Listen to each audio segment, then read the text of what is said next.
Good morning, everyone. It's about time to get commercial because the time of the chime says 10:30 as far as my wee eyes can see. So we are going to open up today's House Full Commerce Committee. I'm Kevin Vaughn. I'll be your host today. Now in session. Before we get, Mr. Clerk, will you, or Madam Clerk, would you please call the roll? Representatives Boyd, Calfee, Camper, Faison, Haston, Hazelwood, Hodges, Holsclaw, Johnson, Lynn, Manis, Moon, Powell, Powers, Sparks, Thompson, Towns, Zachary, Vice Chairman Bricken, Chairman Vaughn. Here. Mr. Chairman, you have a quorum. Outstanding. Before we get started, do we have any personal orders today from, yes, sir, Chairman Faison. Thank you, Mr. Chairman. Members, I don't know, some of y'all that are new doesn't realize this, but we have a esteemed member of the Tennessee General Assembly back there talking to Representative Ryan Williams. Ladies and gentlemen, that is former Senator Jim Tracy. Welcome back to the best side of the Tennessee legislature, Jim.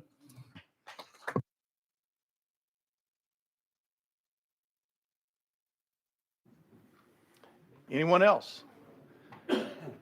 Seeing none, we are going to begin to earn our wage immediately, and we're going to call the first bill today. That's House Bill 605 by Leader Lamberth. We have a motion and a second. Leader Lamberth, you're recognized. Thank you, members and Chairman. This bill will allow for real estate brokers and realtors to pay themselves if they have a certain type of corporation. And that's really all it does. It's a very straightforward bill, but that's not permitted. It has certain tax consequences now unless we change the law to their benefit. Thank you, Leader. I appreciate this bill personally because, frankly, it addresses the way that my business runs and my business model. So what this does is this clarifies a problem that I didn't even know I had. So that's the best kind of problem to have. So anyway, thank you for bringing this. Do we have any questions of the Leader? Yes, Chairman Brick. Thank you, Chairman. Leader Lamberth, I kind of shared with you a couple of notes here. Now, this would allow a real estate agent to form a single member LLC or be a sole S corporation shareholder.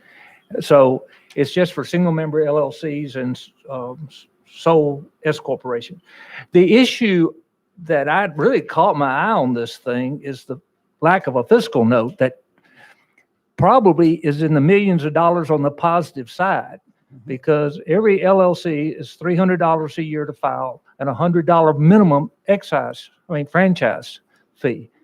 And an S corporation certainly has a filing fee with the Secretary of State. So I'm just, again, kind of call out to fiscal review, surprised, because if you have 30 to 40,000 real estate agents in the state and only 5% form an LLC, you know, you're talking about significant revenues coming in. I'm just surprised that's not caught.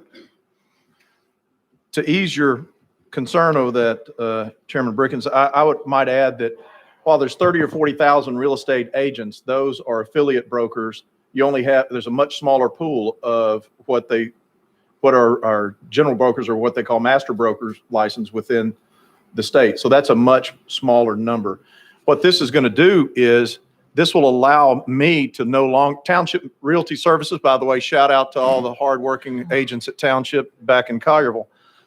What this will allow me to do is not have to register Township Realty Services to have a license.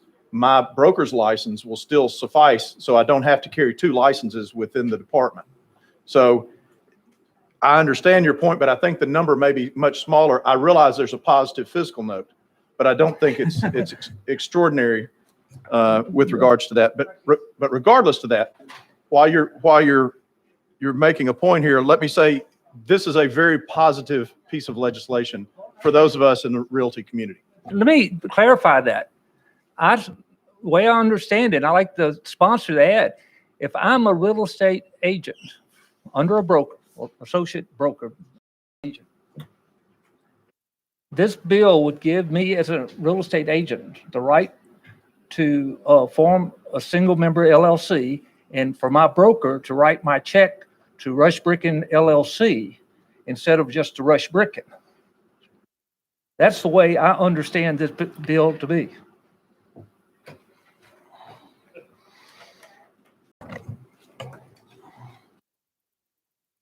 Leader Lamberth, a retort? Well, only, Mr. Chairman, I like bringing bills that you like. So I'm a fan of doing that. It specifically says a broker, affiliate broker, or other person licensed by the Real Estate Commission may receive compensation directly to a business entity that is solely owned. So in a way, both of you are right. I do believe that Chairman Vaughn's point, though, this is primarily probably going to be used by master brokers. Those are most of the folks that are going to utilize it. It's open a little broader. So you're both kind of right, but at the same time, I think what Chairman Vaughn said, that's probably the folks that are going to use it more, just because all realtors have to work under a broker. And so, but Representative Bricken, I can see your scenario potentially being included within this, but I don't necessarily know why a realtor would want to do that. But we can talk between, if I'm fortunate enough to pass beyond this committee, between now and the floor and get some tax lawyers and experts involved on why that might be a beneficial thing for a realtor to do. Any further questions of the sponsor? Seeing none, we're going to call the question on this. If all those in favor of moving House Bill 605 onto calendar and rules, please signify by saying aye. All those opposed, seeing none, you, sir, are off to calendar and rules. Thank you, Mr. Chairman and members of the committee. All right, and at this time, my so able counterpart will assume command of this vessel. All right, I'm not sure if my next role is just to recognize Chairman Vaughn on House Bill 781. Do I have a motion in a second? Thank you. All right, I think we have a motion in a second. Chairman Vaughn, you're up. Thank you. This is a consolidation bill being proposed by the administration that deals with privatized polygraph commission and the state board for licensing alarm systems. What it's going to do is we'll take those from being programs with boards and put them into a single commissioner ran program. So it's just an effort to streamline some of our boards and agencies. And with that, I'll open it up, Mr. Chairman, to any questions. Are there any questions for the chairman on this bill? Seeing no questions, I heard a question. All in favor, vote aye. Aye. Any nays? Go to government ops. Thank you, Mr. Chairman. Yes, sir. Thank you, sir. And next up on our agenda today is Speaker Marsh. Hello, Speaker Marsh, with House Bill 54. We have a motion and a second. Speaker Marsh, you are recognized. Thank you, Mr. Chairman. I want to let you know, as a former member of this committee, I sure do miss it. This is a great committee, handles a lot of great issues. House Bill 54 comes today from the Tennessee Underground Utility Damage Enforcement Board. The board is charged with examining data regarding underground utility damages and making recommendations to the General Assembly to update the law. This bill represents recommended changes to the law to improve safety, reduce damage to underground utilities, the federal rules and regulations. It has its support of innovators, the local government, Tennessee 811, Tennessee Gas Association, and the Tennessee Public Utilities Commission. With that, I'll answer any questions. All righty, thank you, sir. Do we have any questions for Speaker Marsh? We've got a question called. Hearing no opposition, we are going to be voting on House Bill, the one that I just turned the page on. House Bill 54. All those in favor, please signify by saying aye. Aye. Any opposed? Seeing none. Speaker Marsh, House Bill 54 is on its way to Finance, Ways and Means. Thank you. Thank you, Mr. Chairman and members. House Bill 926 is being presented by Chairman Curcio. As soon as you get sanitized, Chairman Curcio, you are recognized. Thank you, Mr. Chairman. Thank you, committee. We have a motion and a second. Thank you very much. Members, this bill it's a small business bill and promotes family businesses. Two things that I know we are all very much in favor of, but it makes an exception. It says that an age-restricted venue can continue to permit smoking in the venue if the venue employs a person under the age of 21 years of age, if the employee is at least 16 years of age, and the child of the owner of the venue. Simply, this was brought to me by a small business in my district. A man owns a cigar shop. His 18-year-old son, he planned on him working there, but because he serves both food and has smoke in the same location, there are overlapping state regulations that require all the employees to be 21. So this would simply make an exception for family-owned businesses so that the child of the business owner could work there as long as they were at least 16 years of age. And of course, it's not an adult venue. Be happy to answer any questions. Thank you for that explanation. We have a question from Representative Thompson. Representative Thompson, you're recognized.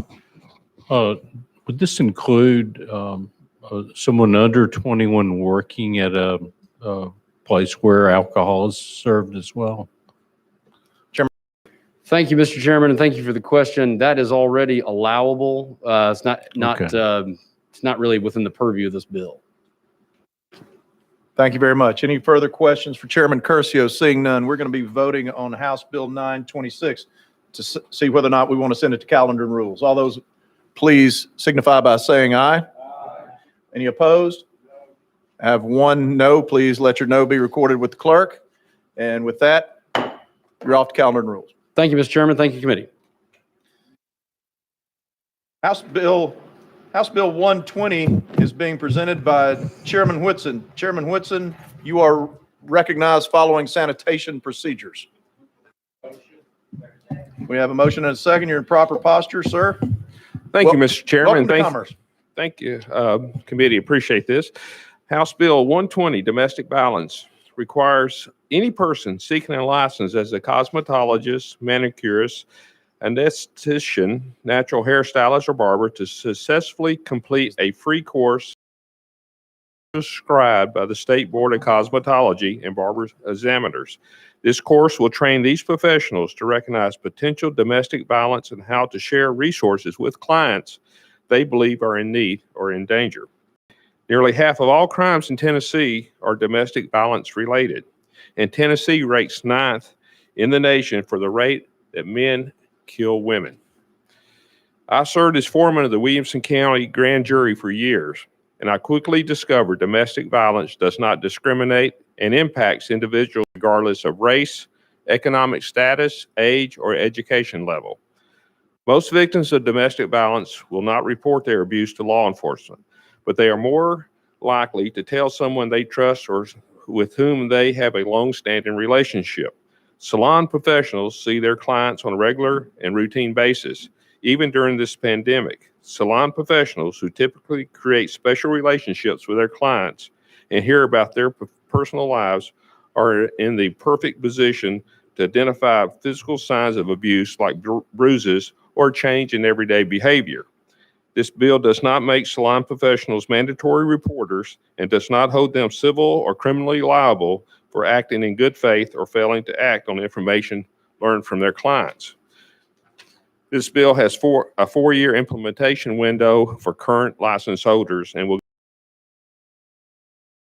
pass on 31 December 2025.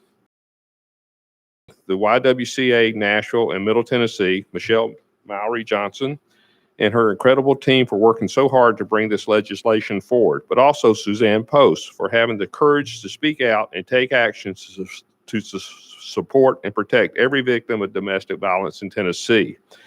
Work clearly demonstrates the power of citizens in our state to make a difference. With that, Mr. Chairman, I renew my motion.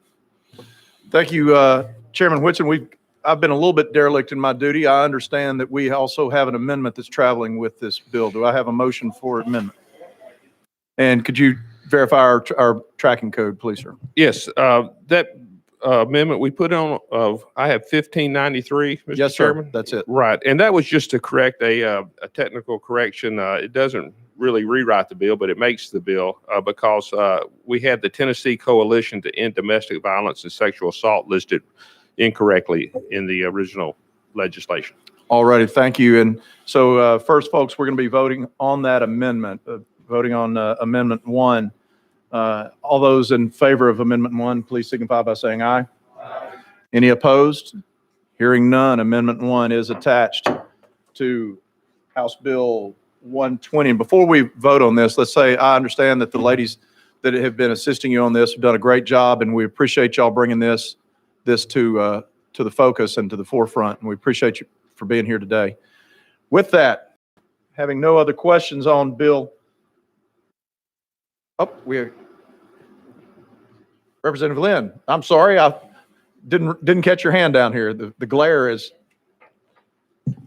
you're recognized. Thank you, Mr. Chairman. I appreciate it. Representative, while I appreciate the motivations, and believe me, I appreciate the issue. The issue is a very terrible and difficult issue in our society. I don't know that I completely get, other than it's convenient, I don't know that I completely get having hairstylists take this training. There's really not a nexus to their professional craft or skill. Having, the licensure that they go through, they do a lot of continuing education. We probably have a surplus of continuing education for a lot of these registered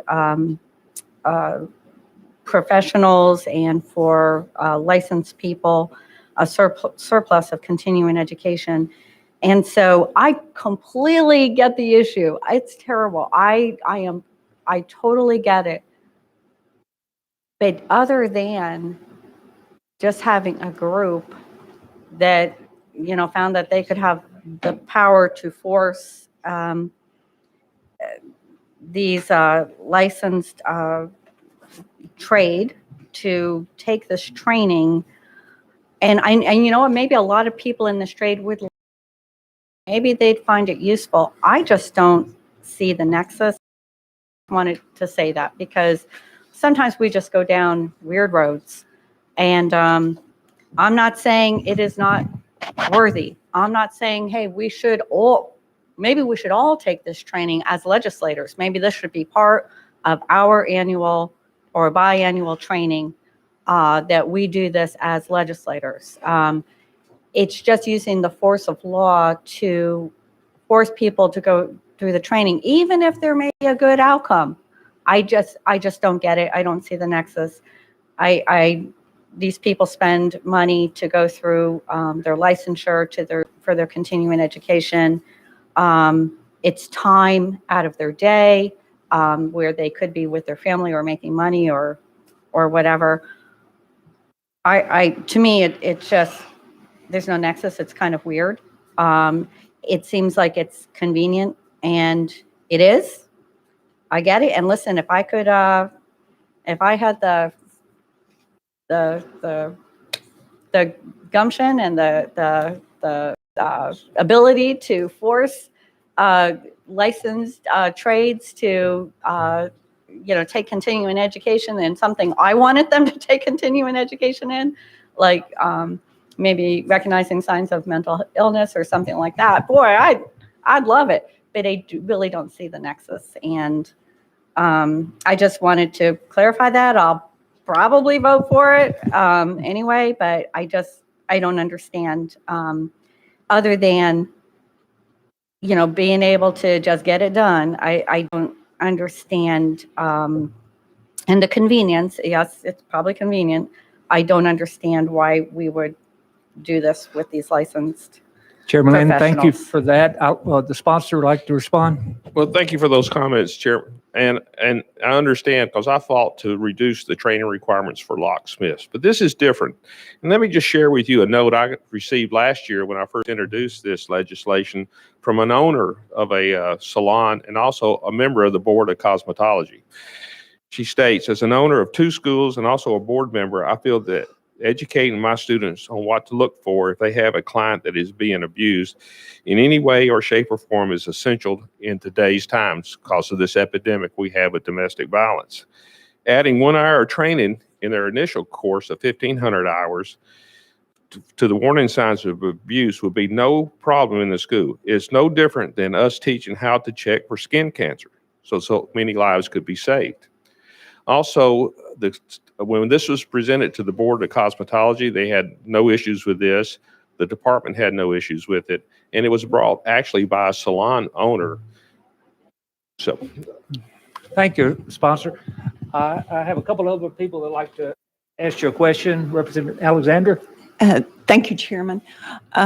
First of all, I want to say thank you to Representative Whitson for bringing this to us and to our attention. I think it's a beautiful bill. From a woman's standpoint, you sit in a chair, you lean back. The cosmetologist has a whole view of your neck and your head and everything where a lot of abuse occurs. I think COVID proved one thing.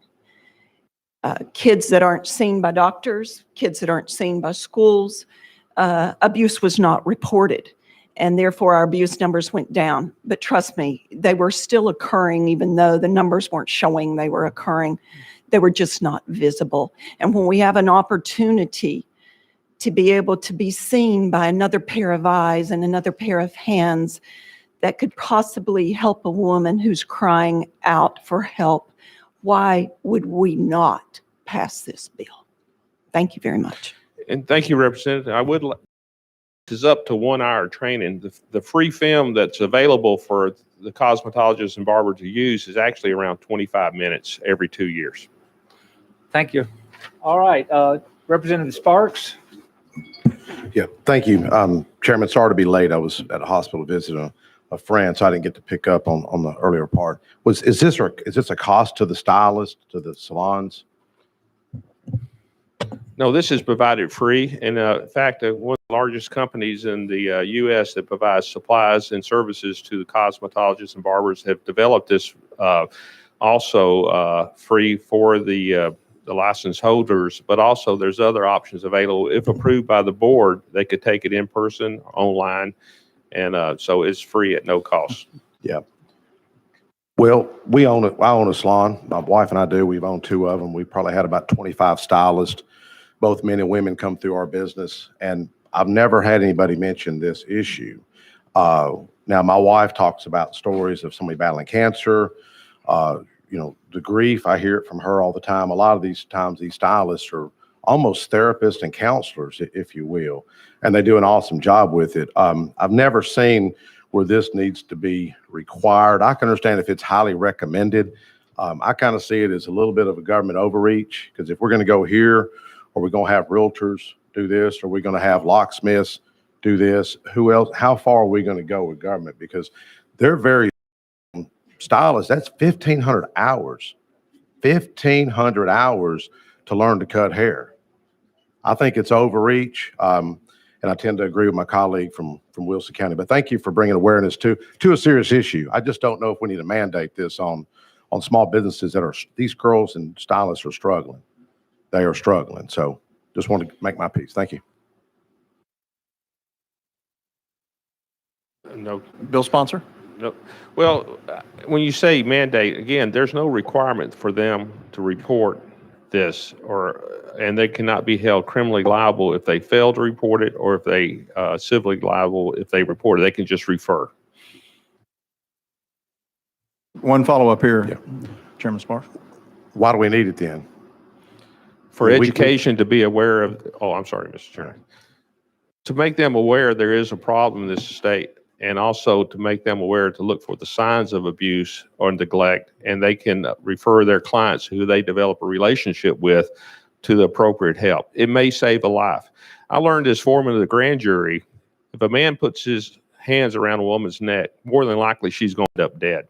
And this is a problem I noticed, and I first learned about serving as a foreman of a grand jury on the other end of the spectrum. Thank you, Bill sponsor. Representative Powell.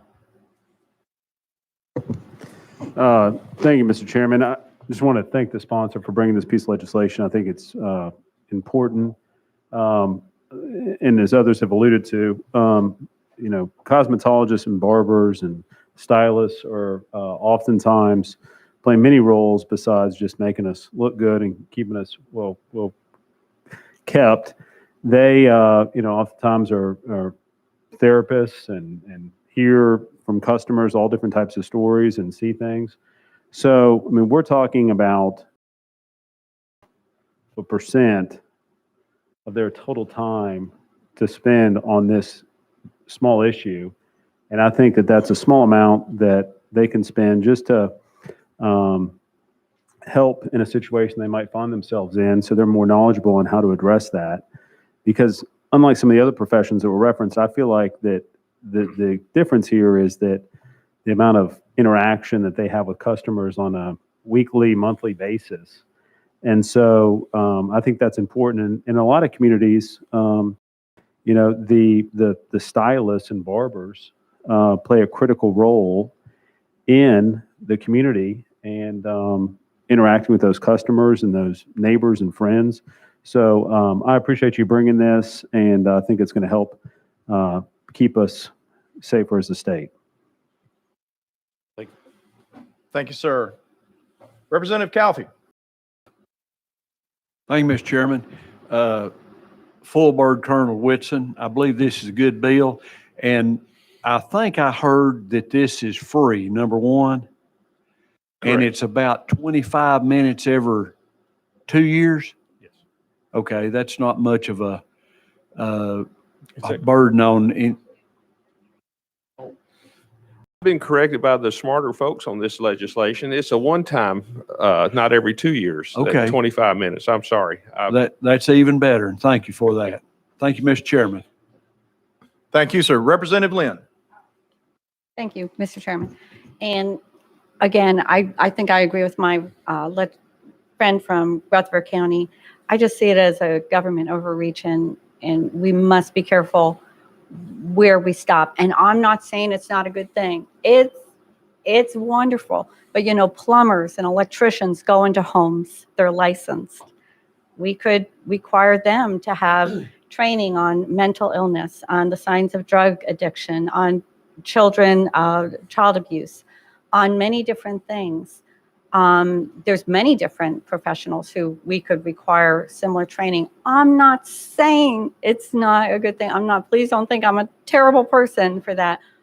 I just see it as a bit of government overreach. I think, any professional organization could offer this training, and certainly people could take it.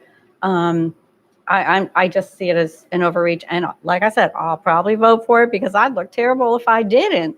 But I do see it as a government overreach. Thank you. Bill sponsor. Right. And speaking of overreach, my first session up here 4 years ago, I carried a bill that did away with the requirement that cosmetologists could not practice in people's homes. That was one of the first pieces of legislation. I didn't know anything about cosmetology. My wife went about 6 times a year to get her hair done. And now since the pandemic, if she's watching this, I'm going to get in trouble. But she's letting her hair go gray, and it looks great. Okay, so, again, that shows, Patsy, or excuse me, Madam Chairman, I know I'm dead. So, but anyway, but that shows that relationship and how the pandemic, as the representative has said, that this pandemic has caused a problem. And I'm going to stop right now. Okay. Leader Camper, would you please save Chairman Whitson? Thank you, Mr. Chairman. Thank you for bringing this bill. When you go to your beautician, your barber, you develop a relationship with them, a person that you can confide in. You see them all the time. You trust them. They know you. So there are times when, if this domestic violence is going on, that this person you trust, that's been a part of your life for years, because they're your stylist, want to be able to help. So what this bill is going to do is equip them to be able to help. It's going to merely say, look, this is a resource that is available to you. So the stylist, in my opinion, would want to be in a position to help and assist somebody that they know that's been a part of their life. They've watched their children grow up. Now their kids are coming to them to get their hair done. So it's a relationship thing going on with your stylist, your barber, and it's okay to me to have them do 25 minutes or an hour of just learning about resources and ways that we can help our community and the people we know. I don't see it as government overreach. I see it as an opportunity for the government to equip its citizens to make a difference. And I see this bill as a first step in trying to make that difference. So I commend you for bringing it back. I commend you for getting the people together to support it and just sticking to your belief that this is going to help somebody, because it is. I can tell you it is. There's a relationship you have with your cosmetologist that is different than anything else. The member said they lay you back in a chair, and there's this soothing feeling of confidence and camaraderie that you have. We've experienced in the military. That camaraderie goes a long way, and that's how they feel. And they trust them that if they know of a resource and they tell them of a resource, that person just might go because it was somebody that they knew and they trusted referred them. And that's all this bill is doing. So appreciate you bringing it. Look forward to signing on if I can. And thank you, Mr. Chair. Thank you. Thank you, Leader. And seeing no other questions, we're prepared to vote on House Bill 120, which is Senate on to government operations. All those in favor of doing such, please signify by saying aye. Aye. Any opposed? No. Please let your votes be counted with the clerk. Thank you, Mr. Chairman, and thank you, committee. If you are here today to discuss the tractor lemon law, we are rolling House Bill 0830 1 week at the request of the sponsor. Next up, we have House Bill 947 being presented by Chairman Smith. We have a motion and a second. You are recognized, Chairman Smith. Thank you, Chairman Vaughn and committee. Good afternoon. This is House Bill 947. We're looking at drafting code 3403. This is a local bill for Hamilton County, and this permits an annual road race that benefits a charitable event. It also permits an auction of antique vehicles. This has the opportunity for the Motor Car Commission to review this request and permit the local stroke intervention committee to have a charitable event and raise about $500,000. Sounds great. Seeing no questions on your bill, we're going to call for a vote on House Bill 947. All those signify your approval by saying aye. Aye. Any opposed? No. 947 is headed to calendar and rules. Thank you, Chairman and committee. Today, presenting House Bill 369 is Representative Chairman Williams. Is Chairman Williams? Oh, excuse me. House Bill 177 has been rolled 1 week at the request of the sponsor. 1 week. That is his first roll in full committee. My apologies. I do not see Chairman Williams here, so we will roll him to the heel of the calendar and recognize Representative Grills with House Bill 1140. We've got a motion and a second. Representative Grills, you're recognized. Thank you, Mr. Chairman. This bill will raise the compensation rate for the Reelfoot Lake Regional Utility and Planning District from $1,000 per year to $200 per month, which would be $2,400. We have any questions of Representative Grills? We have heard the question on the bill being called. So with that, all those in favor signify by saying aye. Any opposed? Hearing none. You, sir, are off to Finance, Ways and Means. Thank you, sir. Y'all have a good day. And we are going to hold it here for just a few seconds to see if Chairman Williams makes his way back into the room. He has been diligent in his, he's heard a lot of conversation about things other than his bill today. We surely aren't going to shut down quick and take away his opportunity. We're ready for you in the committee. I'm coming down. I had to meet with Bristol Motor Speedway.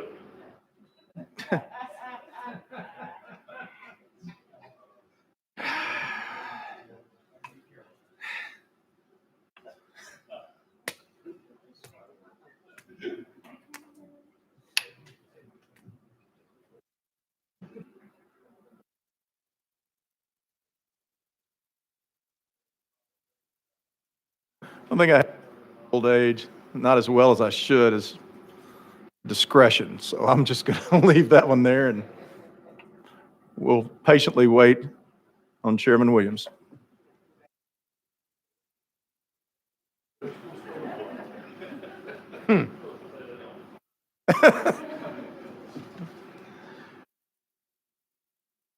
Chairman Williams, please, we are, with bated breath, we are awaiting your presentation on House Bill 369. We got a motion and a second. You're in proper posture. Thank you, Chairman and members. House Bill 369 is a bill that the Commerce Committee was able to see last year. It was brought to me by the Home Builders Association. This bill still preserves the right for any individual to be able to build their own home.